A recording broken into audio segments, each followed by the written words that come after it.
Thank you, The Chosen, for this opportunity. Truly means a lot. I feel honored to have access to all 8 episodes, and I cannot wait to fully dive in. But first, we got to talk about the first 3. And you know, when you start hearing this, it was your faith. You probably need a box of tissues right on your side.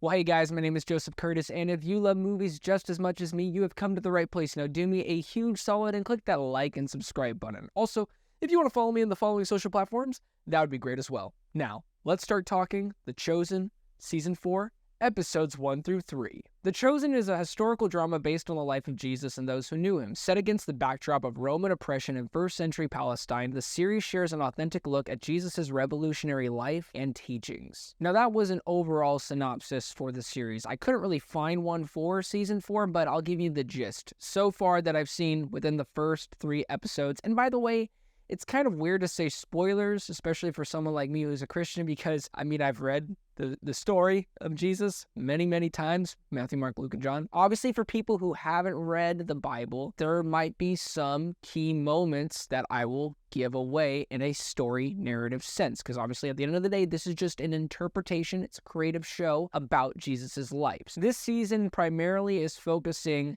I believe, on the theme of death and how we as humans react to death in our lives in a physical sense, but also in a spiritual sense. And in this season, within the first 3 episodes so far, like I said, Jesus is kind of done. He's had enough. And you kind of see a switch happen. And you also notice that in the scriptures. And Dallas Jenkins, who created the show, wrote it, I believe, directed, he's doing a fantastic job of bringing alive the scriptures in a visual sense. I mean, it's some of the greatest stuff that I've seen ever in a Christian show. Yeah, I don't know if anything will ever top the quality of how authentic and how just real and raw he pulls these performances from these people. Because number one, he got great actors. And I'll just say this, Jonathan Roumie, it's so scary how believable he is as Jesus. I have to remind myself, this is just an actor. This is just an actor. Stop crying. It's not Jesus. It's just an actor. Because he's that good. Jonathan Roumie, I mean, I wish this guy could get an Emmy nomination, but you already know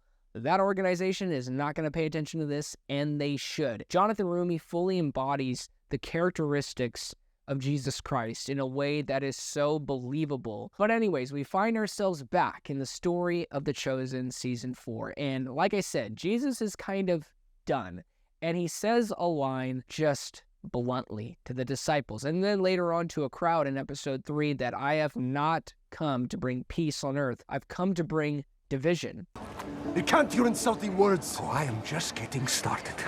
When we go in life, we just see Jesus as this peaceful man riding on a horse to say everybody, hey, it's going to be okay, or riding on a donkey, I should say, being like, it's all going to be okay, it's fine, which he is that, but he's also a warrior. He wants people to know the truth, and that's really what I think this season is about. It's about hard truths, and when there's something that needs to happen, it will happen in God's timing. I guess I will say this because it'd be weird if I didn't mention this at all. The show starts off with the arc where we left off in Season 3 with John the Baptist, and you kind of know, if you know the story, where that ends up.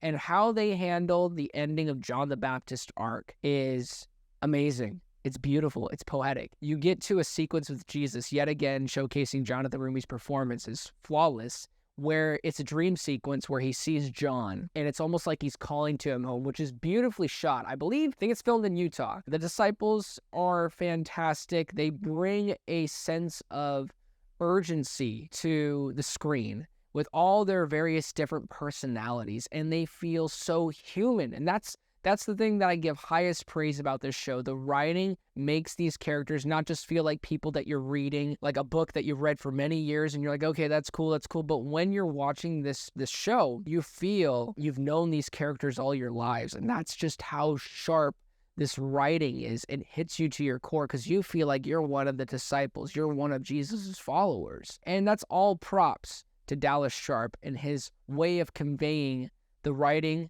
of the word to this. As the story goes on, we see Jesus call Simon to be Peter. And as I said before, Jesus has not come to bring peace on earth, but a sword. and division. And division is happening in this season. Specifically in episode 3, we see Jesus calling out the Pharisees in front of a huge crowd. What alludes after is one of the most shocking ends to an episode of this series ever. I'm not holding back. People in the theater this weekend are gonna be like, But you can't do this to me. You know how much I sacrificed? y'all will have to wait 2 weeks for the next episodes. But I don't. I'm sorry. Just some of us are just chosen. Okay, I'm going to stop right there. Oh yeah, and the production is fire. All the environments feel real and tangible. You feel like you're walking in the streets of Capernaum in sanctuary of the Pharisees.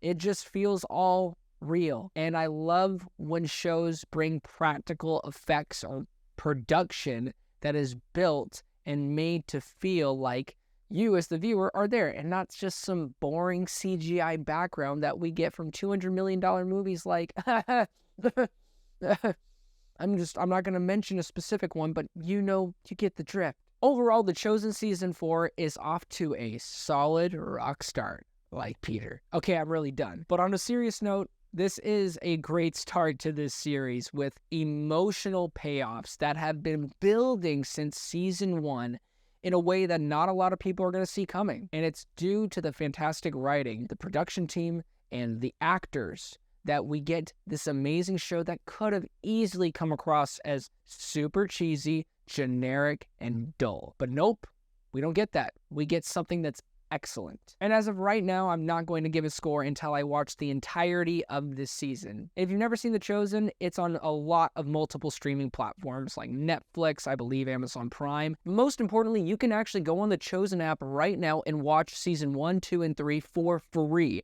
I mean that, for free on their app. They've really made it accessible for everyone. So please be on the lookout for The Chosen Season 4 dropping into theaters this week, specifically episodes 1 through 3.